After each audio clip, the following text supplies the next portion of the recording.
I una mica la idea és aquesta, no? Les redes socials i YouTube, etc., tenen molts avantatges, però tenen molts inconvenients.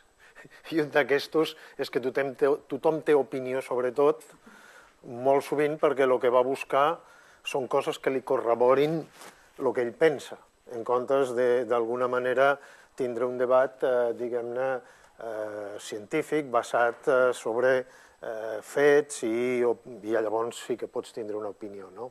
Llavors una mica la idea és això, o sigui, són un munt de paraulotes que a vegades es tradueixen com gas d'esquist o gas de pissarra, el fracking, i convé una mica, perquè s'ha creat una polèmica a Catalunya, artificial totalment, com veurem després, s'ha perdut un temps inclús al Parlament discutint coses que no es faran a Catalunya perquè no hi ha recurs d'aquesta mena, i ens hem crispat tot molt, etc., sense d'alguna manera haver sentat les bases una mica abans de quina era la situació, no? Bé, el primer que començarem per recordar una miqueta és una perogrullada, però el públic en general no ho coneix. O sigui, quan parlem d'hidrocarburs al subsol, petroli i gas, normalment la gent s'imagina que es troben en forma de bosses. Hi ha unes cavitats a l'interior de la Terra i allí tenim el petroli i el gas. I això és un error garrafal, perquè el petroli i el gas, petroli vol dir oli de pedra, es troba dintre de les roques. No hi ha cavitats a l'interior de la Terra plenes de petroli o gas, sinó que el que teniu és unes roques que actuaran com unes esponges, unes roques poroses i permeables. Poroses vol dir que tenen aquests foradets que veieu aquí, permeables vol dir que els forats estan connectats i per tant pot circular un fluid en el seu interior, i el que farem serà extreure el petroli i gas de roques, mai de bosses. No utilitzeu mai la paraula una bossa de petroli, una bossa de gas, perquè immediatament la persona que utilitza aquest terme, tu saps que no sap de què està parlant. Així de clar, perquè té implicacions importants, no? Llavors el que fem una miqueta és en una roca que es comporta com una esponja, en aquests poros teniu el petroli i el gas, el que intentarem és treure el líquid que té dintre. No ho podem fer com una esponja, perquè la roca no li podem fer això, però podem fer-li unes altres coses. I una mica és la idea inicial bàsica. Llavors, el fracking, que el podeu traduir tranquil·lament com fracturació hidràulica, no necessiteu utilitzar aquesta paraula. Aquesta paraula s'utilitza especialment bé dels Estats Units, perquè és una paraula que té una connotació de fracturació, diguem-ne, que indueix ja a una certa idea, i nosaltres l'hem adaptada, és fracturació hidràulica. El terme és una tècnica per extreure petroli i gas de roques que són molt poc poroses i permeables, és a dir, que tenen uns forats, com us he dit abans, que són realment molt petits i, com veurem, resulta molt difícil d'extreure. El tipus d'aquestes roques són el que s'anomenen shales en els Estats Units, i aquestes shales té la pinta que té això que teniu aquí. Són roques argiloses, roques, com veurem, de gra molt fi, que normalment són poc poroses i impermeables, no es té que traduir per pissarres o esquistos, els shales, és una altra paraula, que es diu lutites, el que passa que ningú sap el que vol dir això generalment, però llavors el que s'hi fas és que si vas a Google o a qualsevol lloc i busques això, gas d'esquist. L'esquist és una roca metamòrfica, una roca que ha sofert una transformació per grans pressions i temperatures i que no pot contindre gas ni petroli mai de la vida. Per tant, és un altre símptoma que ens posa ben fàcilment darrere del qui entén o no entén d'això. Però no us preocupeu gaire per aquestes traduccions, perquè ens trobem el mateix ministre d'Indústria dient en unes declaracions a Ràdio Nacional que el fracking serveix per extreure el gas que està enquistat en les roques i per això es diu gas esquisto. O sigui, ja us dic d'entrada això, és un debat, realment ens estem transformant en una societat que tothom opina sobre tot, amb conviccions molt fermes, i realment, si grates una mica, dius, més enllà de la convicció, quin coneixement hi ha d'aquesta qüestió, no? I ja us dic que és a tots els nivells que ja d'entrada et trobes en una situació de molt desconeixement. Llavors, el que farem és una mica repassar aquests conceptes. En una roca magatzem, nosaltres aquesta roca esponja que conté el petroli i el gas, o l'aigua, si estiguéssim en un aqüífer sota terra, és el mateix, no hi ha rius subterranis, sí que n'hi ha, però normalment el que tens és el fluid dintre d'una roca, no?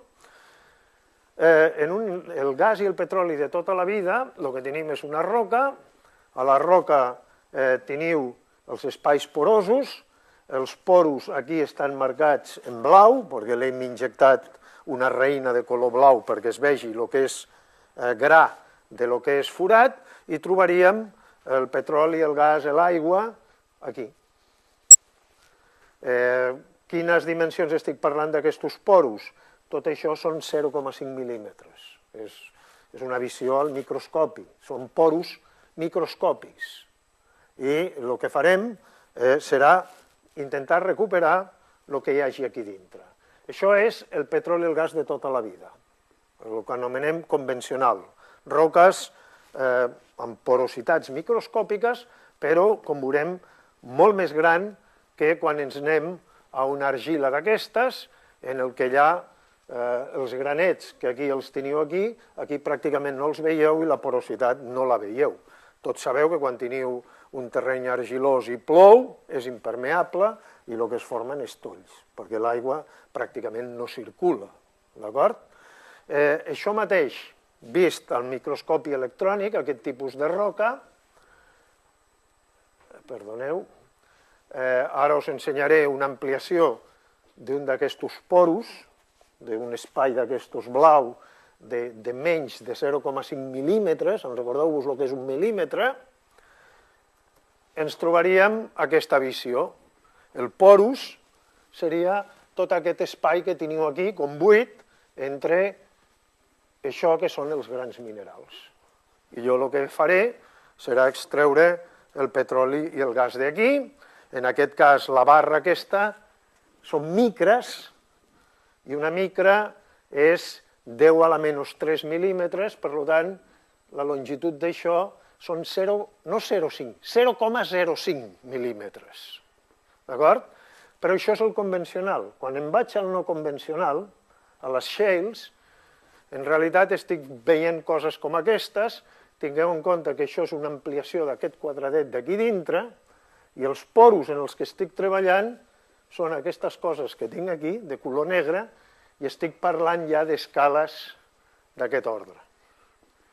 És a dir, el passar-me als shales d'una roca convencional, que pot ser un gres o un altre tipus de roca, implica desplaçar-me d'unes escales de porositat de l'ordre de la micra a l'ordre de la nanodimensió. Un nano és 10 a la menys 9 metres. És un salt importantíssim. D'acord? Quan faig el pas de la dreta a l'esquerra, o al revés, que sempre em confós, de l'esquerra a la dreta, el que estic fent és intentar treure petroli o gas, perquè el fracking no és únicament pel gas, és també pel petroli, d'una roca que té uns poros d'un tamany increïblement petit i, per tant, serà molt difícil treure-ho d'allà. De quina manera creieu vosaltres que puc treure el petroli o el gas que hi hagi dintre d'aquella roca en aquests foradets que veieu aquí de color negre? Què faríeu, si poguéssiu?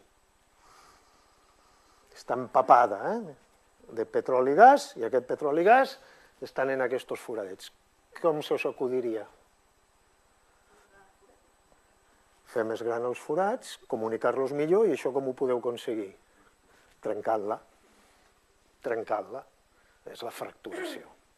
Això és el que s'intentarà fer. Al trencar-la es fan esquerdes i les esquerdes amplien, diguem-ne, els forats i podeu fer que els fluids que estiguin dintre d'aquella porositat tan petita es desplacin. Bàsicament és això. Per tant, la primera lliçó és, recordeu-vos, el petroli i el gas no són bosses ni coses per l'estil. Cada vegada que ompliu el dipòsit del cotxe, i el món aquest any gasta 168.000 llitres cada segon que passa d'aquest producte, 168.000 llitres, esteu en realitat fent aquest tipus de feina. Ens sembla molt fàcil, tot el que vivim ens semblen actes automàtics, de tan rutinaris que són, ens sembla que tot és fàcil, senzill, i en realitat és una cosa bastant més complicada de la que ens imaginem. Això és una ampliació de lo que teniu a la dreta, i realment aquí ja podríem veure les zones que tenen aigua, és la zona que està en blau, mentre que el gas és el que teniu en vermell. Pràcticament l'escala aquí és 0,001 mil·límetre i la molècula de metà té aquelles dimensions, és a dir, que pràcticament tenim un número de molècules perquè estem treballant no a escala de molècula, però una mica més gran, per treure això. Tenim que estar molt desesperats realment quan anem a treure això. Estem escurant el plat, si no, ningú se li acudeix fer tot el desplegament tecnològic que em veureu que això significa per anar a escurar això. Però, clar, aquest ritme de consum i amb aquesta demanda es tenen que fer coses que eren impensables. Això us ho passo, però és la idea del gas i petroli de tota la vida, convencional, porositats de l'ordre del 30%, permeabilitats de 10 a la menys 3 d'arcis. Quan anem a això que és no convencional, les porositats es redueixen moltíssim i les permeabilitats són una milionèsima part de lo que tota la vida hem estat fent.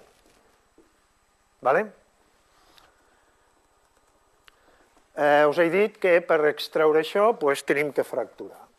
I la fracturació és el que s'anomena la fracturació hidràulica, és la tècnica aquesta del fracking. Aquesta tècnica comercialment únicament s'utilitza als Estats Units i parts de Canadà. Tot el que veieu, el que pugueu veure, diguem-ne, en vídeos, etc., ve de l'experiència dels Estats Units i Canadà, malgrat que els recursos estan per moltes parts del món, l'únic lloc on s'aplica comercialment, encara que hi ha ara exploració a altres zones, és Estats Units i Canadà. I en aquest cas tenim aquesta Marcellus Shale, és una argila, que li posem el nom Marcellus, perquè bategem les roques, diríem les margues de Vic, o les argiles d'Igualada. Li posem el nom del lloc on es troba més o menys aquest tipus de roca. Estem parlant de 7.000 peus de profunditat, un peu són 0,35 centímetres, metres, per tant estem parlant de 2.500 metres de profunditat, 2,5 quilòmetres. El que faig és un pou vertical que quan arriba a la roca que a mi m'interessa, a la capa d'argila, el poso horitzontal. És a dir, no solament m'atreveixo amb uns poros petitíssims, sinó que a més tinc que tindre una tecnologia que em permeti els sondatges horitzontals. Cap problema. Això fa anys que existeix. De fet, els sondatges de petroli, pensem que són sempre verticals, els puc dirigir on doni la gana, per xuclar-li el petroli al país veí si cal.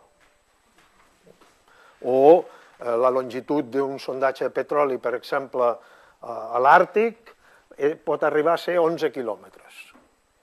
No és vertical, sinó que és un sondatge que fa així, perquè està al mar en Sakhalin, tinc icebergs, si poso una plataforma enmig d'àrtics, els icebergs em poden fer una destrossa, llavors el que faig és perforo des de terra i arribo a l'objectiu horitzontalitzant. 11 quilòmetres és molt més que un Everest, d'acer, etc. Vull dir, tenim una noció a vegades d'això que us deia, de la rutina d'omplir el dipòsit, el que posem en marxa és una indústria amb la tecnologia tan avançada com la indústria espacial. D'acord? I això no és cap, diguem-ne, cosa rara. És avanços tecnològics, faig el sondatge, el poso horitzontal amb la idea de seguir la beta. És com si tinguéssiu una capa i jo el que faré és com si fes un túnel en la capa anant-la seguint. Injecto aigua aquí dalt, a pressió, amb molta pressió, i aquesta aigua injectada, a l'arribar aquí, el que farà, quan vosaltres injecteu, ja veurem els volums que tinc que injectar, quan injecteu aigua amb un material que és rígid, que és sòlid, què farà? Si li injecteu aigua, peta, perquè li incrementeu el volum i es produiran tot un seguit d'esquerdes. O el que es farà és amplificar les esquerdes que ja existien naturalment a aquestes roques. Aquestes esquerdes és tot això que teniu aquí, les fissures, i a través d'aquestes fissures que heu enxamplat al injectar aquest fluid, el petroli o el gas que hi hagués en els poros podrà escapar-se, anirà al tubo i el recuperareu aquí dalt. Per mantenir obertes les esquerdes, una vegada heu trencat, injectant aquesta aigua, el que fareu serà injectar, junt amb l'aigua, granets de sorra, que és el que teniu aquí en aquest color groc.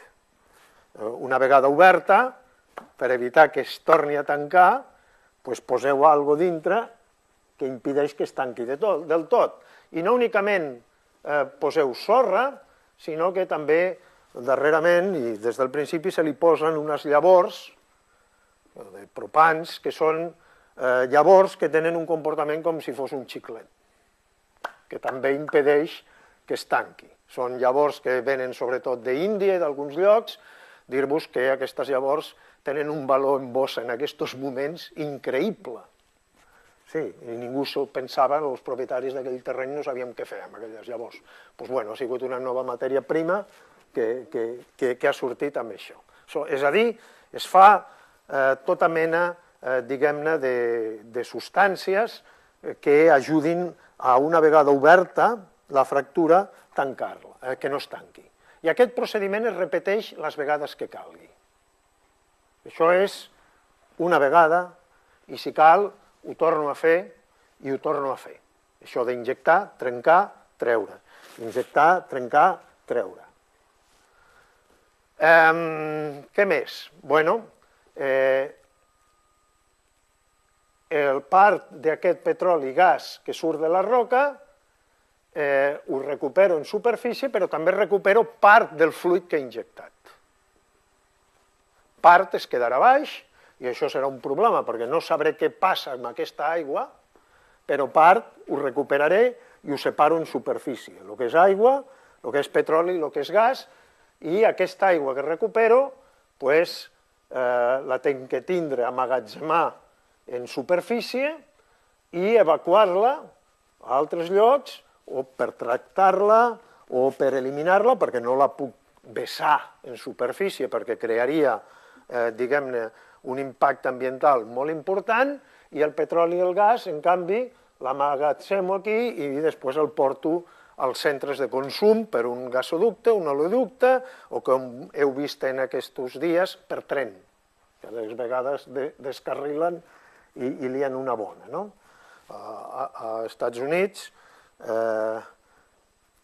la producció d'aquest tipus de petroli, que l'ha convertit en el primer productor mundial per davant d'Aràbia Saudita, en aquests moments no tenien ferrocarril i s'està construint gran quantitat de ferrocarril precisament per aquest motiu. Ha impulsat el ferrocarril.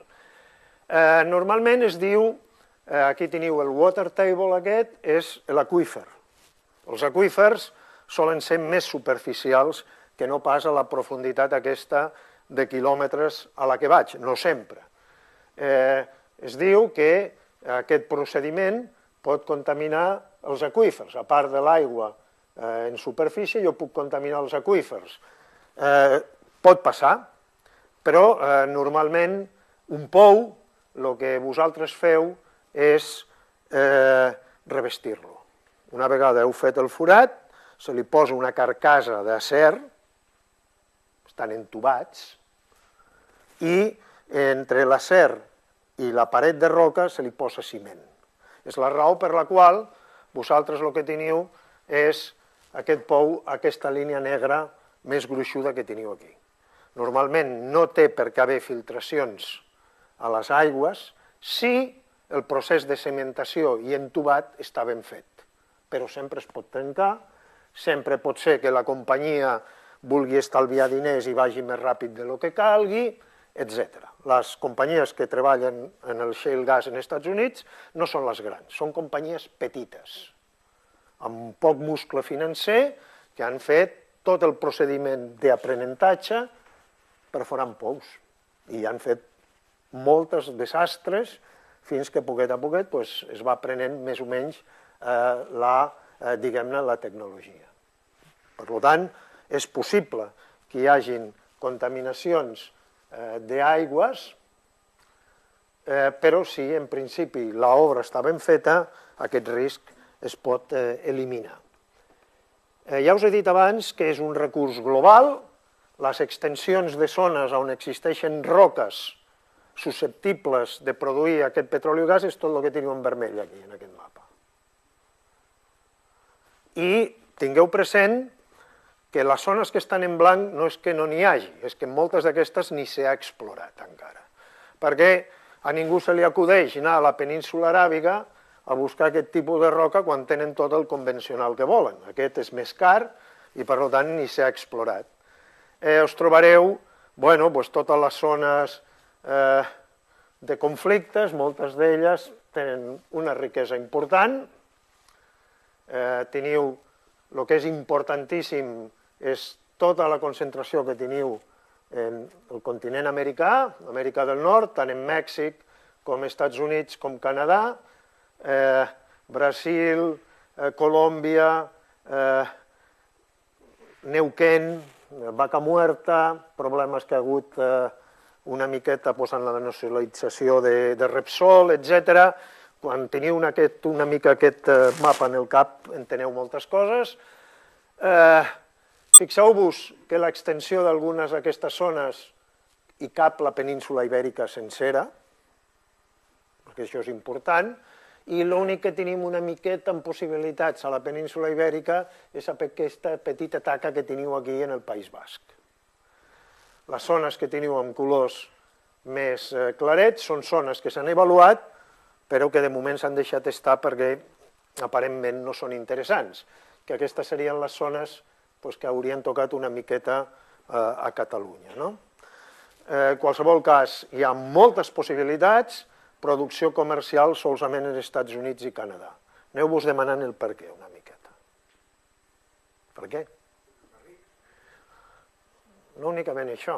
Els xinesos estan molt desesperats per tindre aquest recurs, però per què no el treuen? És una bona pregunta per començar a plantejar i la contestarem. D'entrada, evidentment, perquè tenen la tecnologia. Tenen una tecnologia i una tecnologia que, com veurem, és molt cara, però hi ha alguna cosa més, d'actitud, de mentalitat d'innovació, de mentalitat de llançar-se a la piscina sense aigua. Les empreses aquestes petitetes que us he dit es jugaven molt sense saber els resultats, etc. I, per exemple, hi haurà països que no el podran treure perquè l'aigua que s'injecta és aigua dolça i tots aquests països d'aquí, per exemple, per molt recurs que tinguin, poca cosa podran fer, a no ser que es vagin als aqüífers profunds d'on treuen l'aigua dolça per alimentar-se. Això és l'extensió que tenen algunes d'aquestes zones. Perdó.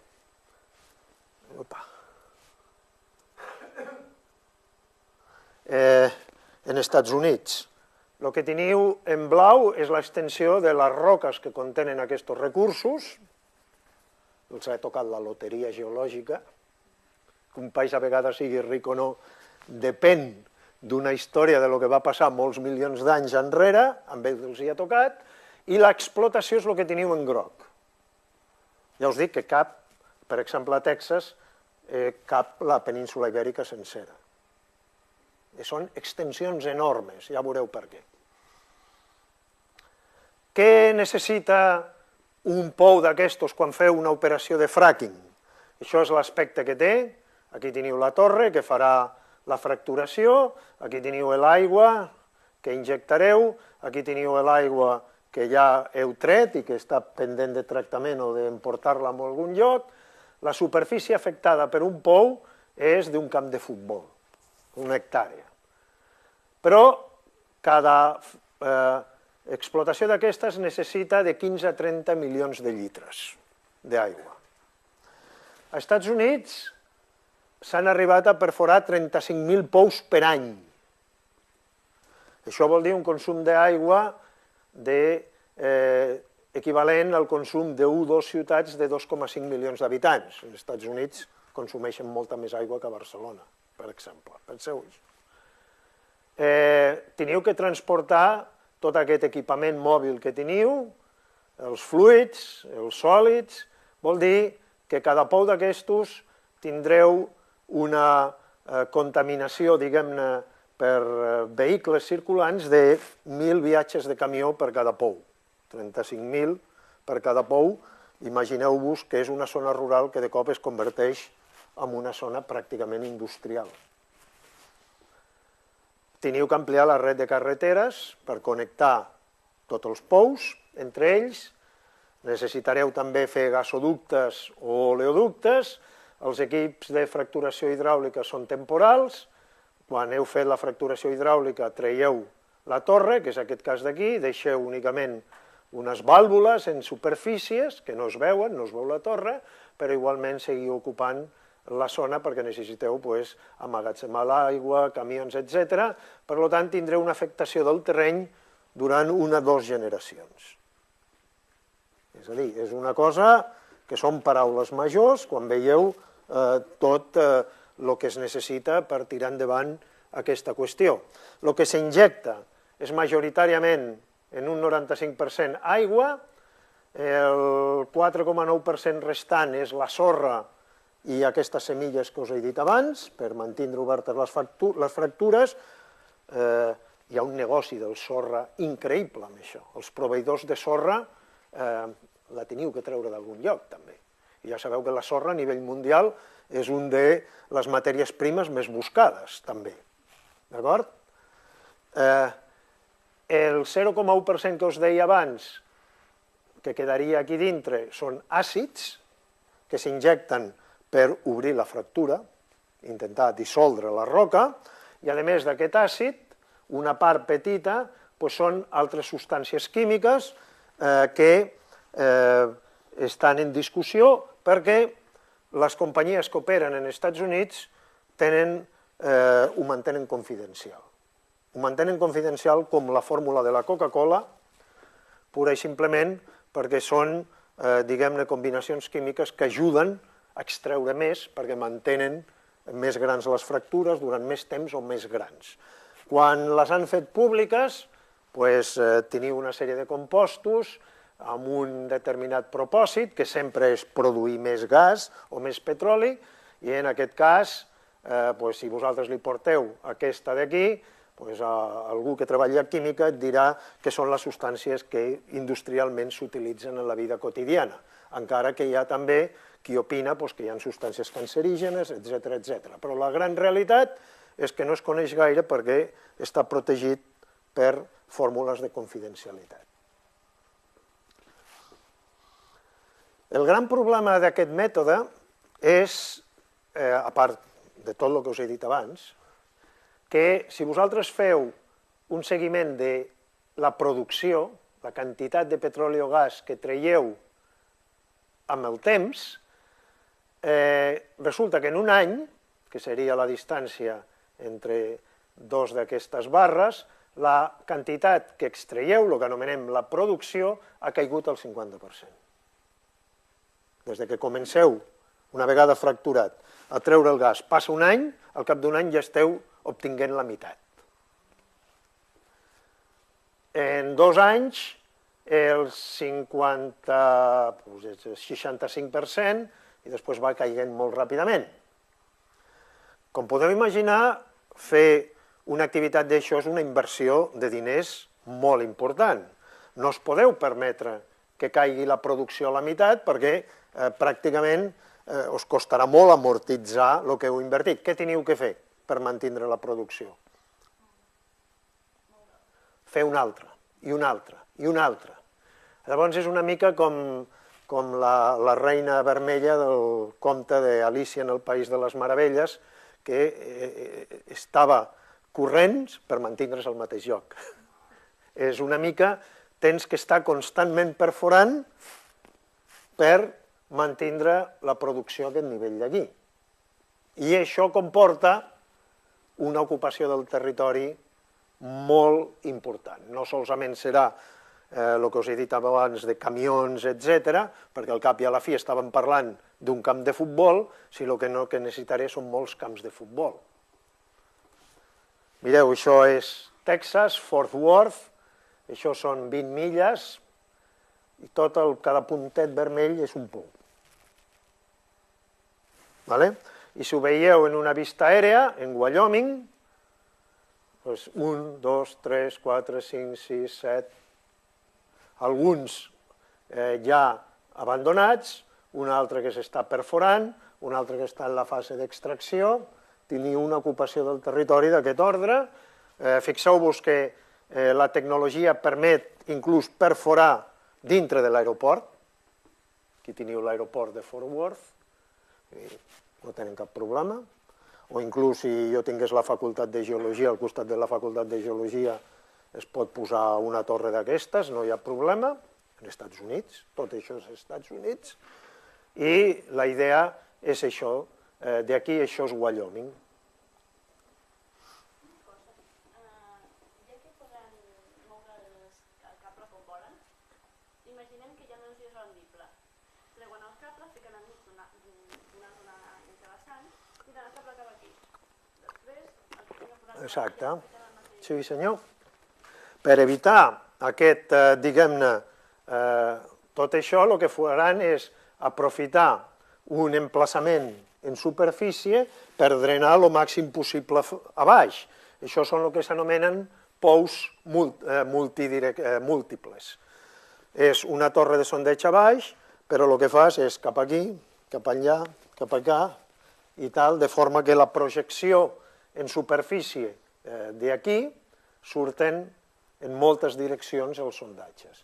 Ocupo únicament en superfície això, el que teniu en blanc, en el subsol estic drenant el radi tot això d'aquí.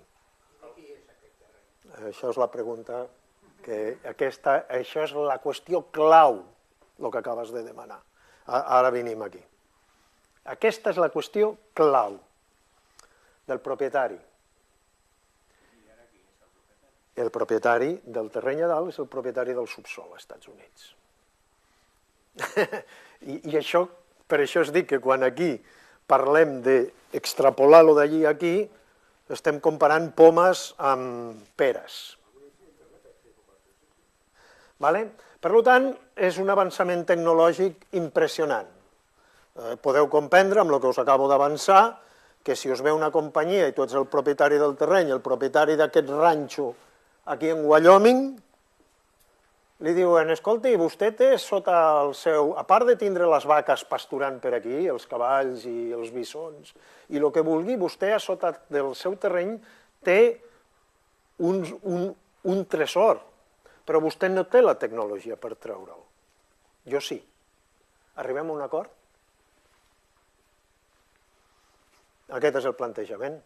I en aquest acord és un acord amb clàusules de confidencialitat, vostè no pot dir això, no pot dir l'altre, i haurà molta gent que dirà, vale, sí, això durant 25-50 anys quedarà afectat, però jo estic obtinguent uns recursos que són meus i uns diners que són meus, que no és el cas del reste del món, ni de Catalunya ni d'Espanya, que no és propietat teva, el subsol. Inclús si es posessin d'ús, l'Estat et podria dir amb la geotèrmia que no és teu aquell recurs, en les cases que fas geotèrmia. Et podrien fer pagar, i et podrien fer pagar per l'aire, si volguessin també, que mou, el que passa que no ho fan. Però és diguem-ne, el que és divers dels Estats Units. I ara veureu fins a quin extrem arriba això. Bueno, a part d'això que us he dit, no sabem l'impacte regional sobre la qualitat de l'aigua que hem injectat a 2 quilòmetres de profunditat, com es mou, no ho pots monitoritzar, i més si estàs fent 35.000 pous a l'any. Hi ha contaminació de l'aigua i de l'aire per metà, de totes maneres està exagerat, no feu cas dels vídeos de Google en què una persona obre l'aixeta i li surt allí un raig de metà, això és que té mal connectada les canyeries, pura i simplement, i en molts casos és pura i simplement que hi ha una contaminació natural perquè en aquella granja està sobre un terreny que ja té aquell metà que s'està escapant de forma natural. No feu gaire casos, diguem-ne, dels vídeos escandalosos, però hi ha una problemàtica. Hi ha sismicitat induïda, com injecteu aigua, fractureu. Si fractureu i incrementeu el volum del subsol, esteu variant les condicions del subsol. El que passa que la sismicitat induïda pel fracking és normalment imperceptible i els grans terratrèmols que s'han produït a Oklahoma i altres llocs té a veure més que amb el procés de fracturació, amb la reinjecció de les aigües, aquelles aigües que jo anava recollint a superfície, tinc que fer alguna cosa amb elles. Les puc tractar i tornar-les a reinjectar, però clar, això és molt car. O bé, el que puc fer és portar-les a un lloc i les injecto en el subsol, perquè no quedin en superfície. I en aquests llocs on he anat injectant l'aigua de tots aquests 35.000 pous, en alguns llocs he produït moviments sísmics ja més importants. Per tant, existeix un cert risc sísmic, potser en zones que no estan obtinguent el benefici d'altres llocs. Hi ha emissions de CO2 per la quema del metà. Això és una torxa de gas que s'està cremant perquè en aquest lloc el que s'està extraient és petroli. Associat amb el petroli pots tindre gas, però si no tens un gasoducte en superfície, què has de fer amb aquell gas? No, perquè amb cisternes el gas és un gas, no és un líquid. No tens gasoductes, no tens... ho cremen. I això és el que provoca aquestes flamarades que es veu, perquè estan explotant petroli i el gas el consideren un subproducte i el cremen. El petroli és líquid, va molt bé portar-t'ho en camions amb el que sigui, omplir camions de gas si no tens el gasoducte fet, és pràcticament impossible. Però això d'aquí, des de l'espai, es veu. Tot això és la lluminària de les ciutats de nit, i això d'aquí és els camps de Bacon, a Dakota del Nord, i tot això que té, diguem-ne, una apariència molt diferent d'això, tot això d'aquí és aquestes flamarades vistes des de l'espai. La quantitat de CO2 que s'emiteix és enorme. És una pràctica que està posant als Estats Units al mateix nivell que Nigèria, en termes ambientals de crema d'aquest metà a CO2. És molt millor que sigui CO2 que metà. El metà té un efecte hivernacle 23 vegades superiors al CO2, però és CO2. Mireu, de totes maneres, el que ha passat en aquesta zona. Els propietaris del terreny s'han querellat contra les companyies perquè fan aquesta pràctica. Per què s'han querellat? És a dir,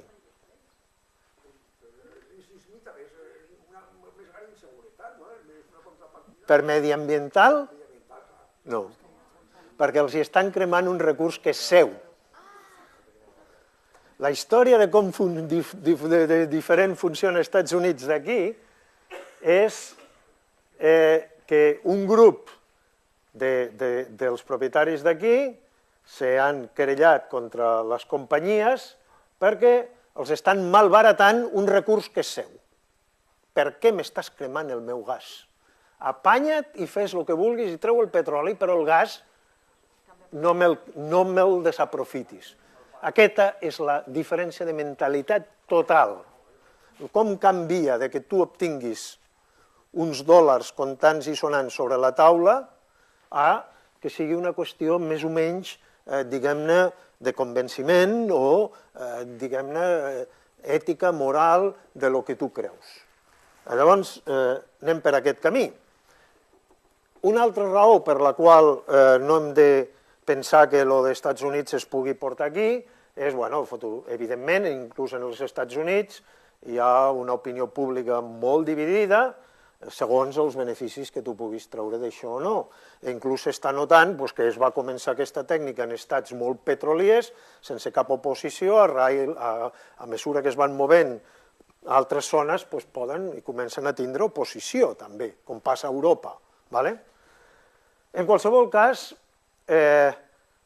aquestes postures estan més basades, en molts casos, en opinió que coneixement, no pas perquè, vull dir, es vulgui tapar alguna cosa, sinó perquè la ciència no pot seguir el ritme de la indústria.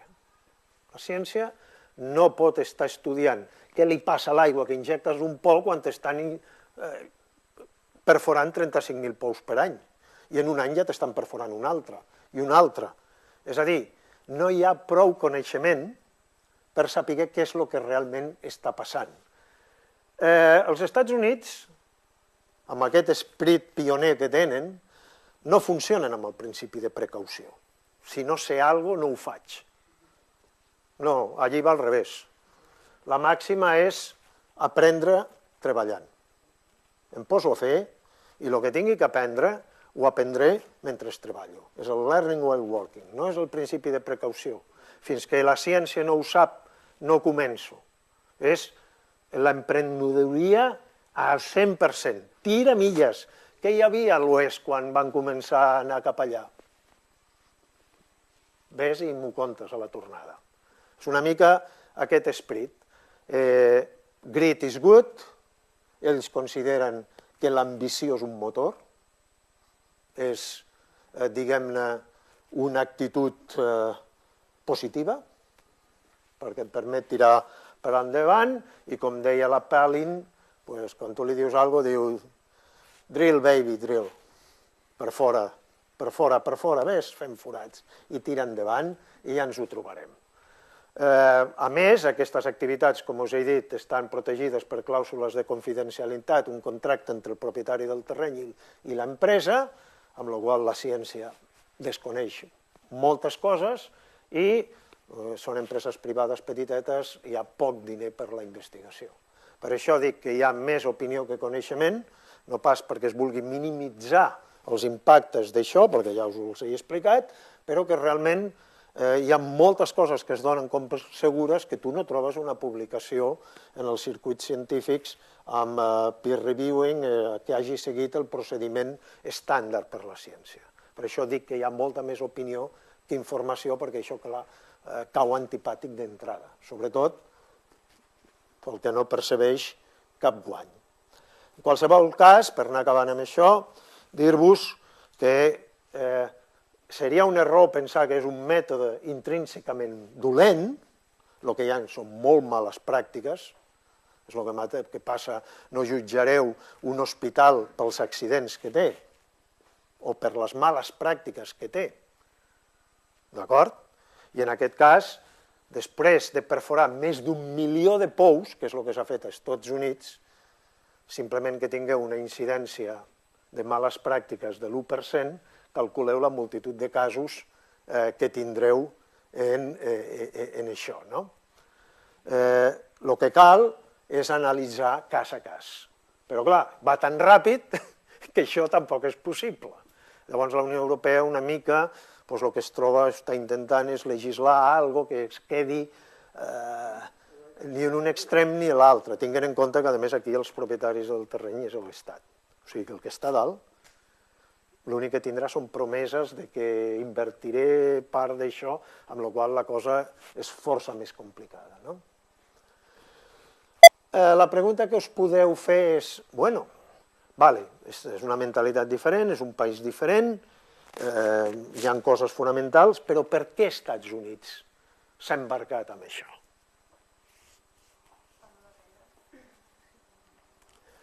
Aquí ja deixem la qüestió tècnica, la qüestió d'impacte mediambiental i ens anem a la geopolítica una miqueta.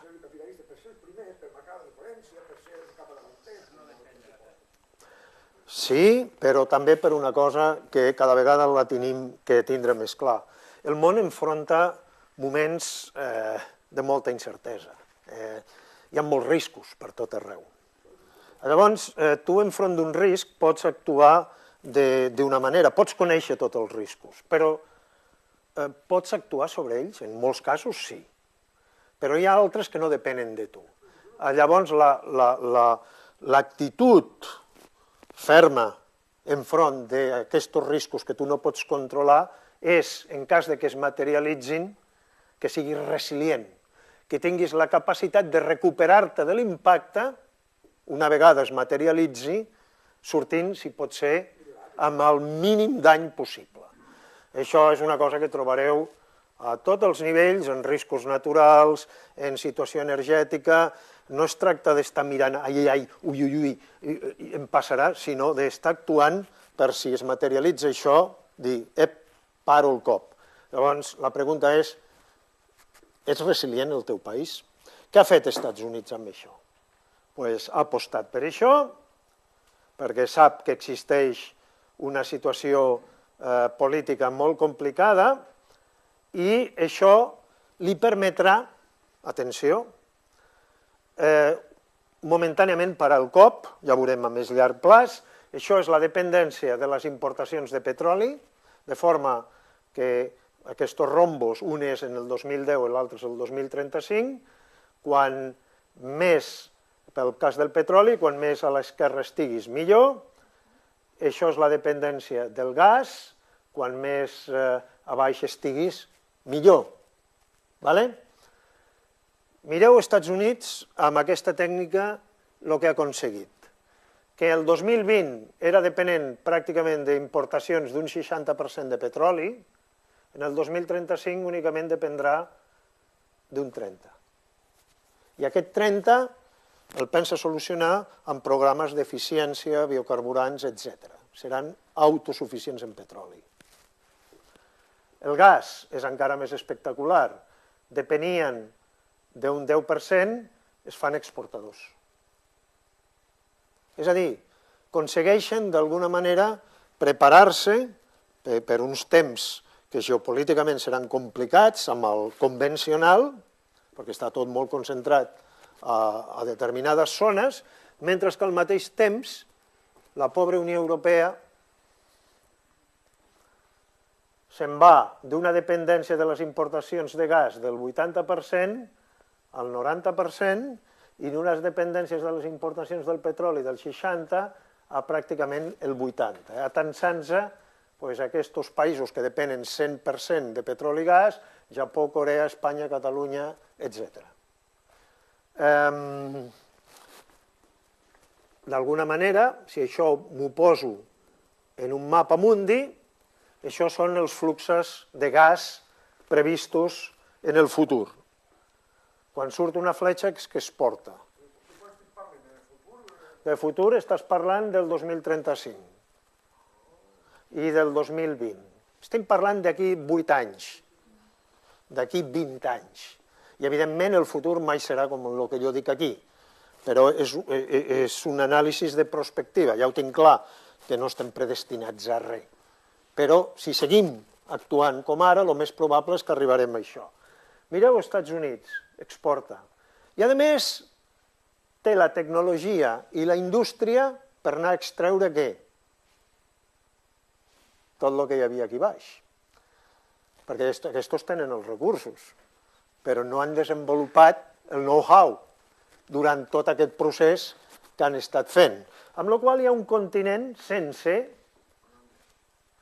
tot Amèrica del Sud, tot Amèrica del Nord, que se'ns fa autosuficient energèticament, mentre que el reste, totes les fletxes aquestes són intercanvis comercials, compro ben, em dones tal i qual.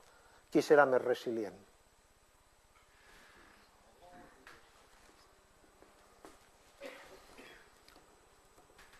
I no solament això, si tu produeixes gas, ja podeu imaginar el petroli, que aquest petroli i gas és caríssim d'extreure, més que el convencional. Llavors em direu, doncs on està el guany? On està el guany? Perquè, a més, el preu del gas en Estats Units és aquest d'aquí, en 2012, en Inglaterra és aquest d'aquí, en Alemanya aquest d'aquí i en Japó aquest d'aquí. Vol dir que la seva indústria és moltíssim més competitiva que l'europea, vol dir que els residents en Estats Units paguen unes factures d'electricitat, de gas i de gasolina molt més barata que la que paguem nosaltres, amb la qual la gent té més capacitat de consum, és a dir, no únicament és geopolítica, és que estan d'alguna manera enfrontant la crisi econòmica d'una altra manera i reindustrialitzant-se. Perquè amb aquests preus tan baratos del gas, com es pot entendre que apliquis tota aquesta complicació tecnològica i encara sigui tan barat el preu? No, cap ni un, són tot empreses privades. No hi ha impostos, etc. Vale.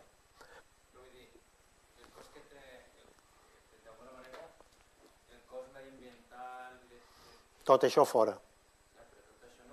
No. No paga ningú. No.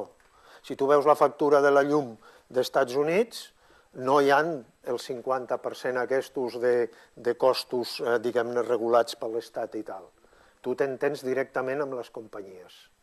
El problema és que deixen el medi ambient, en molts llocs. Se centren en economia i seguretat d'abastament i el medi ambient han considerat...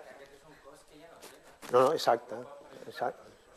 Sí, totalment d'acord. Però la situació, sense entrar, això seria una altra conferència, la situació és que tenen un preu del gas molt barat i del petroli, però que això sembla que entra en contradicció amb la idea de que estàs, per obtindre aquest petroli i gas tan barat, posant una tecnologia que té que ser caríssima. És barat mentre el consumeixis allà, mentre no el tinguis que transportar fora, exportant-lo, posant-lo en un vaixell, gasificant-lo, etc. Com els pobres europeus no produïm el nostre gas, sinó que ens el tenen que portar de sobre, és molt més car. Llavors ells encara juguen amb un preu barat, però això té una altra implicació, ho tenen que consumir dintre dels Estats Units. Té una implicació brutal, que és que s'estan reindustrialitzant a partir d'aquí. Tota la petroquímica s'està anant als Estats Units, perquè té la matèria prima allà i té uns costos de l'energia molt més baixos. I el mateix està passant amb el petroli. És a dir, que hi ha una component de competitivitat també amb el reste del món, en termes econòmics, important. Això ho podran aguantar mentre els hi serveixi per desenvolupar-se localment. Dakota del Nord s'està convertint, és un estat que no viu ningú, s'està convertint d'una zona, diguem-ne, pràcticament salvatge, molt agricultura o ramaderia, en una zona industrial. És una transformació. I hi ha moltes altres coses que s'escapen de la qüestió ambiental. Han deixat... Nosaltres sempre juguem amb el triangle de buscar un equilibri entre medi ambient, economia i seguretat d'abastament. Això és la sostenibilitat. Ells han dit a la porra el triangle, no tots, alguns estats, i jo em centro en la seguretat d'abastament i l'economia. Manegar un triangle és difícil, manegar un eix és molt més fàcil. Però el reste del món ens estem trobant amb aquesta situació. Per tant, el fracking no és únicament una qüestió, diguem-ne, tècnica, amb tots els impactes que us he dit abans, hi ha alguna cosa amagat darrere de molt més abast. Europa s'ho mira. Veu que aquí està passant a l'altre costat de l'Atlàntic tota aquesta història amb uns impactes ambientals importants, però hi ha un geni que va tirant diners i que els està ajudant, sense haver sortit de la crisi del tot, a manegar-se una mica millor, no? I sobretot a ser més resistents de cara al futur. Com us he dit, hi ha recursos en moltes parts del món. Això és el llistat de recursos de gas. Xina, Argentina, Argèlia, Estats Units està al quart, Canadà el cinquè, Mèxic, Austràlia, Sud-àfrica, Europa es situaria en el seu conjunt al nivell d'Austràlia. Però no és el més ric que Estats Units. Això comença ara a anar-se a Xina, per tant les empreses que hagin après això aquí tenen un mercat, i aquí sí que és l'Estat. A Argentina és la raó per la qual es va nacionalitzar YPF, la raó amagada, no li doneu més voltes. És una expropiació perquè hi havia aquests recursos que va descobrir Repsol. Argèlia també.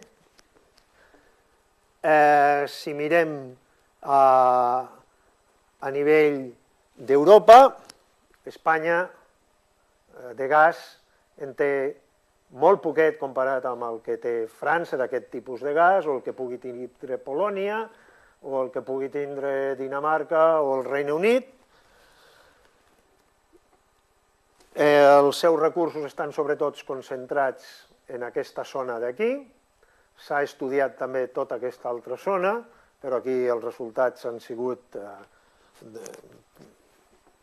no gaire prometedors, i el fet és que amb la informació que tenim avui en dia sabem que tenim recursos d'aquest shale gas per 7,6 anys de consum, mereix la pena per 7,6 anys de consum liar tot això, i si són de petroli per 4 mesos de consum.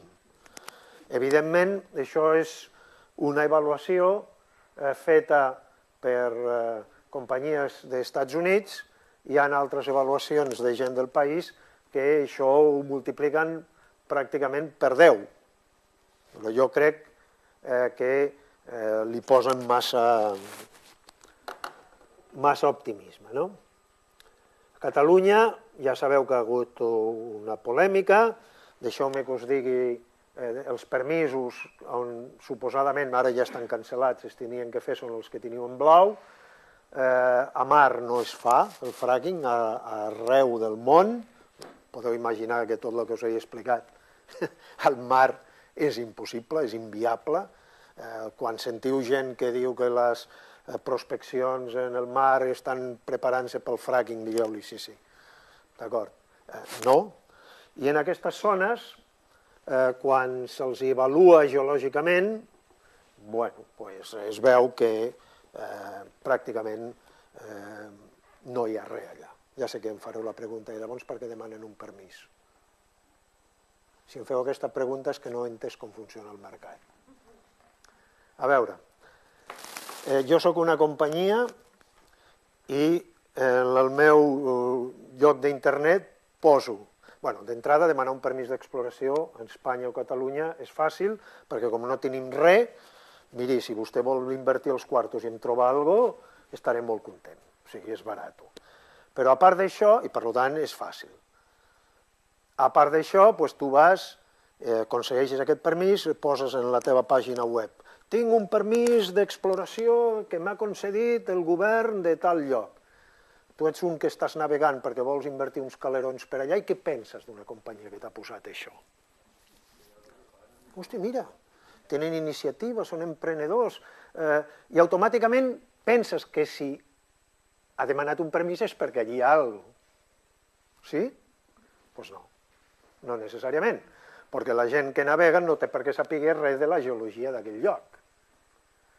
Llavors, es munten, diguem-ne, a vegades unes pel·lícules que és l'administració la que té a l'hora que dona el permís que velar per això. No esperar que es formi un sidral social important, sinó, si hagués demanat abans d'això, li haguéssim dit, mira, investiga bé. El permís que es va demanar a Riudaura és una companyia que té 1.000 euros de capital social amb un president que té 90 anys, que anava sobre el terreny i que pràcticament no té res darrere. L'altre era diferent, era una companyia Montero, però vull dir que això es pot fer. De fet, el que ha fallat aquí, que ens hem posat a discutir molt sobre el fracking a Catalunya, és perquè s'ha portat malament per part de l'administració el projecte. Som una administració business friendly. És el mateix que ens passava amb l'Adelson i els casinos. Sembla que qualsevol proposta de fer alguna cosa, vingui, inversió. Sí, bueno, inversió sí, o li donaré el permís si vostè em compleix 3 requisits. El del mig és obvi. Vostè té que tindre totes les autoritzacions i complir totes les regulacions. Aquestes companyies les complien. Cap cosa a dir. El que passa que a vegades les regulacions estan fetes malament. En el Castor, que és una altra cosa que no té res a veure amb això, s'havien demanat 46 permisos administratius, entre l'administració local, l'administració autonòmica i l'administració central. D'aquestos 46, que és un rècord mundial de dificultat perquè et donin un permís, no hi havia el de risc sísmic. O sigui que tu pots tindre molta regulació i molt feixuda i no tindre el que realment és important. I en comptes de simplificar la cosa i mantindre el que és necessari, pots anar afegint i donar molta feina a molta gent que és la que està donant aquests permisos. Per tant, aquesta és la part, diguem-ne, encara que molt sovint no funciona, més normal. Però és que tens que fer una avaluació tècnica. Si aquell permís, d'alguna manera, té cap i peus, perquè no et colin el gol del que us he comentat abans. Què costa anar als experts, a les institucions i demanar-los: escolta, què us sembla aquest permís? Si jo, com a Generalitat, no tinc una capacitació per fer-ho, li haguéssim dit: escolta, agafeu aquesta gent i que us vinguin a presentar el projecte. I demaneu-li a veure quina és aquesta companyia, feu averiguacions, etc. Això molt sovint es dona per suposat. Si es fa alguna cosa, estarà en capacitat tècnicament.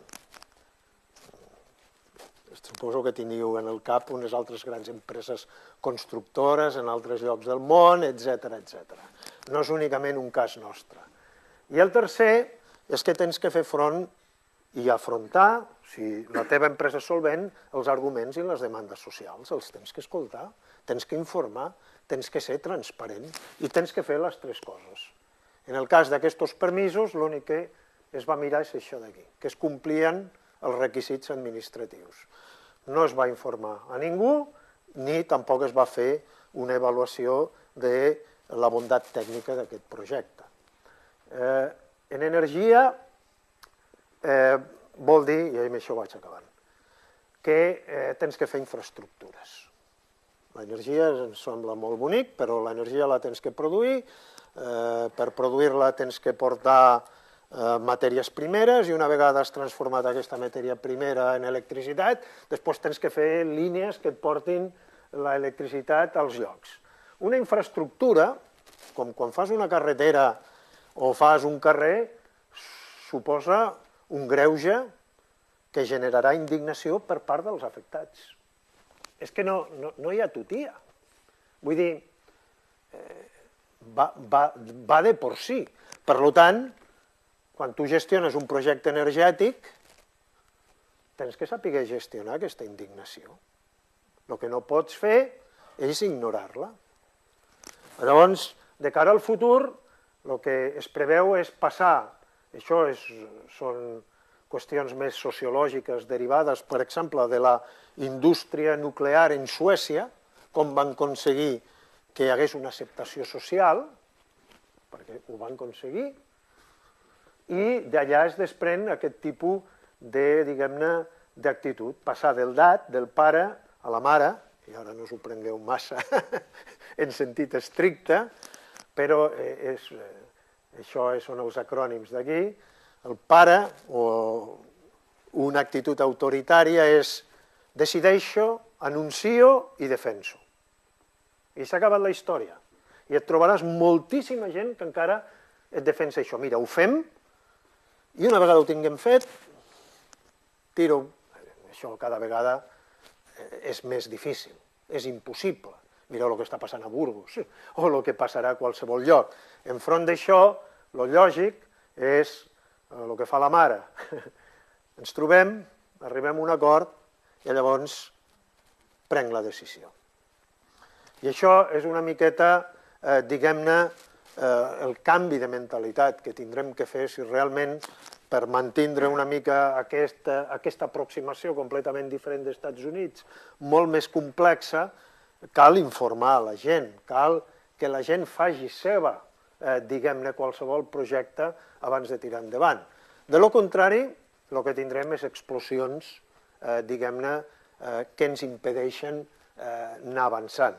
Això ve pel fet, oblidem molt sovint a Catalunya, aquest és el nostre pastís del 2009 de consum energètic, aquesta és una altra. És impossible trobar estadístiques del 2011 a la nostra administració de consums energètics. Si us aneu a les pàgines, hi ha un apagón estadístic brutal. Jo no sé pas com pretenem fer moltes coses si no sabem com estem realment ara. És a dir, jo que tingui que recórrer a figures del 2009 al 2013 és una mica, si més no, patètic. Però el que anava és que el petroli és el 47% del nostre consum energètic, el gas natural el 25%, la nuclear el 20%, les renovables és això d'aquí, i en el consum final tothom ens passem el dia discutint sobre les renovables. Les renovables únicament produeixen electricitat. L'electricitat és el 27% del consum energètic final, de la qual, d'aquesta, el 50% és nuclear a Catalunya. El 50% del nostre consum és petroli i el 21% gas. Vol dir que un 70,4% de tota l'energia que consumim són combustibles fòssils. I enfront d'això, molt sovint confonem desitjos en realitat i la nostra actitud és aquesta.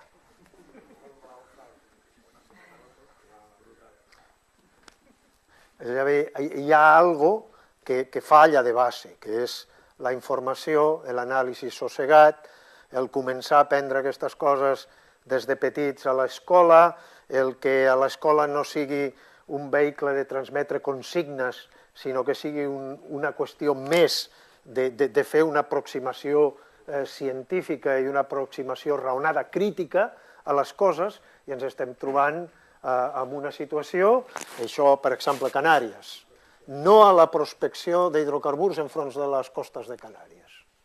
I dius, vale, jo ja soc conscient de tot el risc medioambiental i no te'l negaré. Però escolteu, espereu una mica. Com venen els turistes a Canàries? Com arriben? Nedant? O utilitzen combustibles fòssils? És tota una economia, diu, no em facis prospeccions perquè poses en risc l'economia del turisme, però aquesta economia del turisme en què està basada? Amb els hidrocarburs. Llavors el que m'estàs dient és que aquests hidrocarburs els estreguin de les costes de l'Àfrica del costat, perquè aquells sí que es poden embrutar, però nosaltres no? O tu tens ara a les Balears o a València lobbies en què són l'empresa, els empresaris del sector turístic juntament amb grups ambientalistes, dius, per què no ho discutim tranquil·lament? No necessàriament tenim que arribar a la conclusió de que es faci una cosa o una altra, però discutim-ho tranquil·lament. El que no podem és simplificar els problemes i no analitzar-los en tota la seva complexitat. I això és el que s'anomena la societat NIMBY, el Not in my backyard.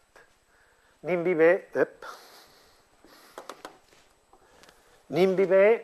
ve d'aquesta paraula, d'aquestes inicials, que vol dir no en el meu pati. És a dir, és el que us acabo de dir. Fes el que vulguis mentre no m'ho facis a casa meva.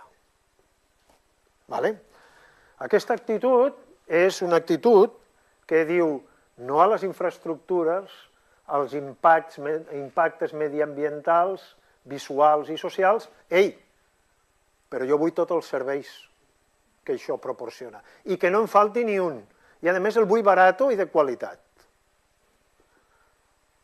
Sí, a mi me sembla bé, això a lo millor ha estat possible durant un cert temps, quan ens pensàvem que eren rics, però és raonable aquesta postura?